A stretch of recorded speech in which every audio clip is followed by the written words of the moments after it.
প্রথম চান্সে যদি জান্নাতে যেতে চান, জাহান্নামের কোনো স্পর্শ ছাড়া যদি জান্নাতে যেতে চান, তাহলে এই 16 বদঅভ্যাস থেকে, 16টি অপরাধ থেকে নিজেকে বাঁচাবার চেষ্টা করতে হবে। নাম্বার 1, যাদের মধ্যে ঈমান নাই তারা জান্নাতে যেতে পারবে না। দ্বিতীয় সবচেয়ে বড় বাধা হলো আত্মীয়তার সম্পর্ক ছিন্ন করা। আত্মীয়তার সম্পর্ক ছিন্নকারী সে জান্নাতে যেতে পারবে না।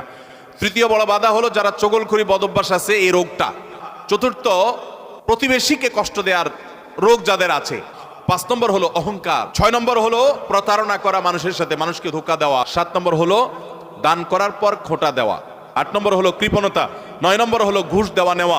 10 নম্বর হলো মা বাবার নাফরমানি করা, মা বাবার অবাধ্য হওয়া, মা বাবার অসম্মান করা। 11 নম্বর হলো মাদক আসক্ত হওয়া। 12 নম্বর হলো হারাম উপার্জন দ্বারা, হারাম খাদ্য দ্বারা, পানীয় দ্বারা শরীর গঠন করা। আর 13 নম্বর হলো রূঢ় স্বভাবের হওয়া। 14 নম্বর হলো গণক হওয়া। 15 নম্বর হলো ব্ল্যাক ম্যাজিক করা, ব্ল্যাক ম্যাজিশিয়ান। আর 16 নম্বর হলো সিল্কের পোশাক পরা।